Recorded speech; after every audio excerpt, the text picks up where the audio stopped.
So I was the director for the center for 16 years. In 2011, I got cancer again. The first time, no, not again. I got cancer the first time. I got breast cancer. And my community was there for me. In fact, if you are not polyamorous, I'll tell you, being poly was the best way to deal with cancer ever. I never went to a single doctor's appointment without at least a partner or a partner's partner. Thank you, Sophia.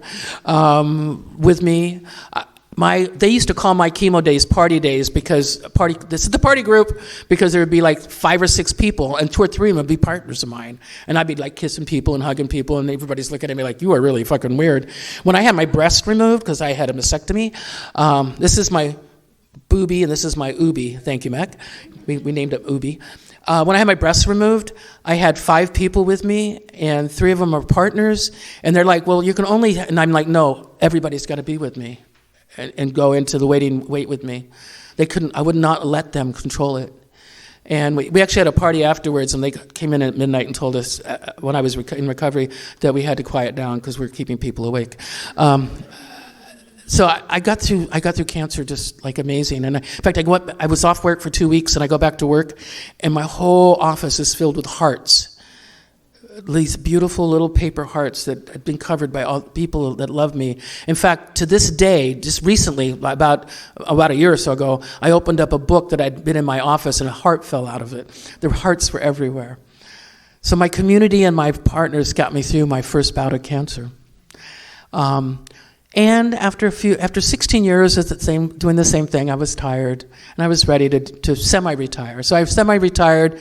We got a managing director. I started doing some development work. But by 2017, I was done. So I decided to retire completely. And a really good friend of mine, who is works for the American Embassy, was in Cyprus at the time, or was going to Cyprus at the time, with his wife and his newly adopted daughter. And he's like, would you like to be a nanny? And I'm like, fuck yeah, that'd be fun. Live in Cyprus? Where's Cyprus? I had no idea where Cyprus was. Well, the cool thing about Cyprus is the goddess Aphrodite was born on Cyprus. So while I was there, I got to see Aphrodite's rock. That was one of the sexiest, wonderful experiences ever. And so I went to Cyprus, and and while I was there, I got to travel to East Timor, which is where the little girl was from. For those of you who have no idea where that was, because I didn't, it's a little tiny, tiny, new, poor country close to Australia that Indonesia had ruled for many years. So I got to go to one of the poorest countries in the world and experience that. And I got to go to London, and I got to go to Rome, and I just got to travel, got to Stockholm. And that lasted for about a year. And then the little girl was old enough to go to start school, and they got transferred to Denmark, and they couldn't afford me. And I'm like, I don't want to go back. I was really loving Europe. And this really wonderful gay friend of mine, Alex, who lived in Cyprus, his father was Cypriot, and his mother was Polish. He's like, go to Krakow, Poland. It's cheap to live there. So, hey, we've just gone around the circle. Now you know why I was in Poland. He goes, it's cheap to live there, and I'll introduce you to my mother and my sister, and you'll have some friends there already. And I'm like, sure. And Krakow, for Poland, is very, very liberal. In fact, on my street that I lived at in Krakow, there were 3 sex shops. One of them reminded me of Babeland. It was female-owned, and she was just the sweetest woman on the planet. And then there was a gay men's sex club, which my friend Alex, who, by the way, ended up moving to Krakow with me because, well, he got a job in Poland the same time I was getting ready to move there. So I had my best gay friend who really liked the fact that there was a sex store close to me, sex shop. And I loved Krakow.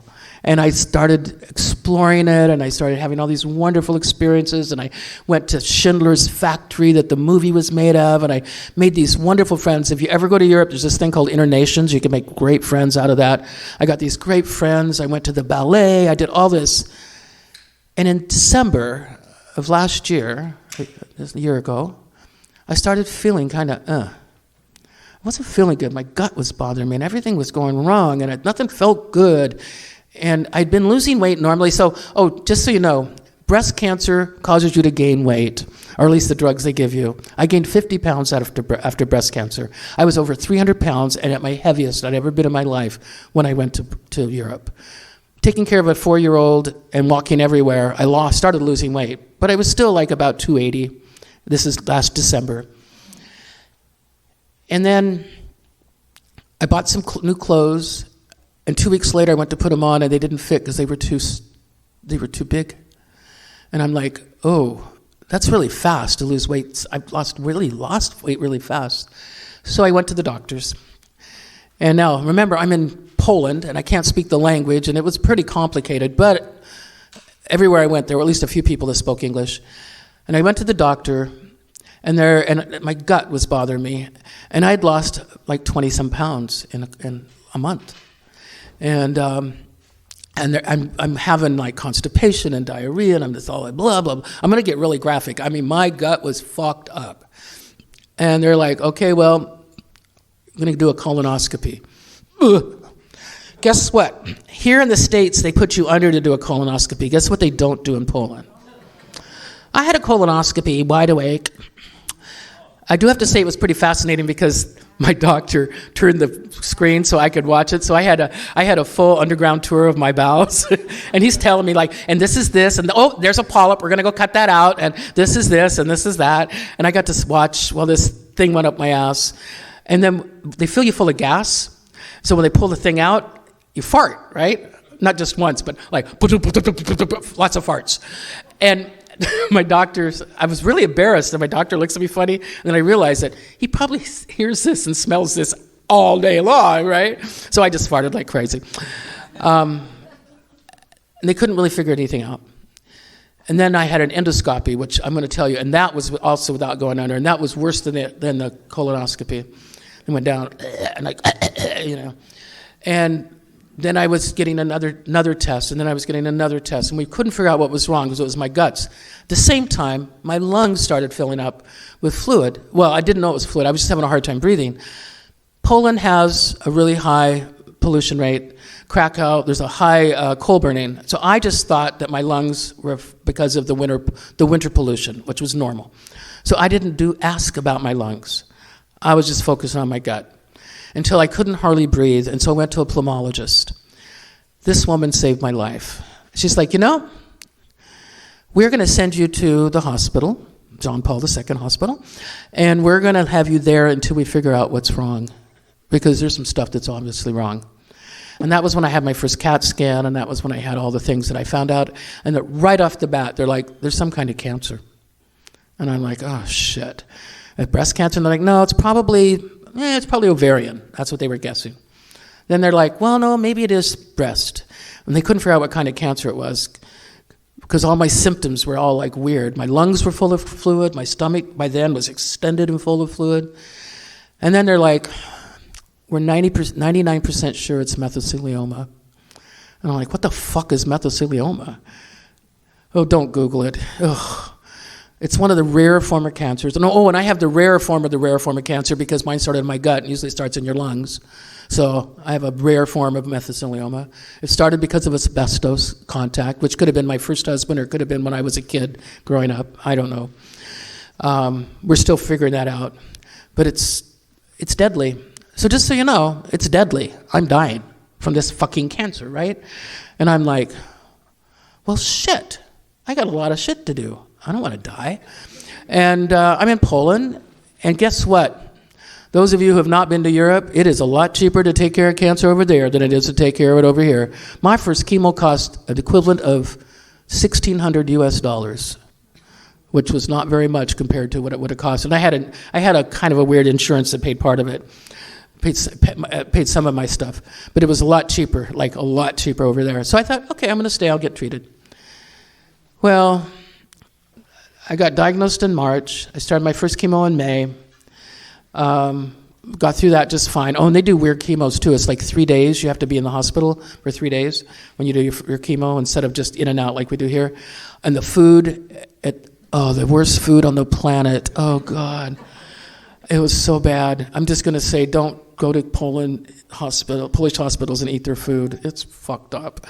And then my second chemo was supposed to be on June 5th or 4th, or whatever that Wednesday was. And I went in to get my chemo because that was at this oncology hospital, and they're like, "You're too sick," because my stomach was all extended and I still had all this more fluid. They hadn't been able to get rid of all the fluid. And that's when I went to the hospital, and that's when I died. So when I died and came back to life, you can call me Jesus, because it took me only 1 day to come back to life instead of 3. Women are way more productive than men. I'm sorry. I apologize, but no, I don't. But anyhow, when I died, many of you knew about it, because I didn't really die, but it looked like I was going to die. My friend Alex, my wonderful, amazing, amazing friend Alex, got online and told people that I was ill. The doctor actually said they didn't think I was going to live the night. I had to get 2 blood transfusions. I don't remember any of this. In fact, all my friends in Poland, there's a group of about 6 or 7 people that I'm really close to in Krakow. They all came to see me. And my friend Glennis is like, when I talked to her after I came out of it, I said, "I don't remember that whole day." And she goes, "You don't remember all the nice things I said about you?" And I said, "No, you got to say them again," because I have no memory. But Alex communicated with Jim and Sophia and Mac and Dawn and Dylan, my wonderful daughter. Raise your hand, Dylan. Dylan flew to Krakow to either take my body home or to be with me, one of the two. Actually, she only flew there to get a tattoo. Because while I was in the hospital, she got a tattoo. She got 2.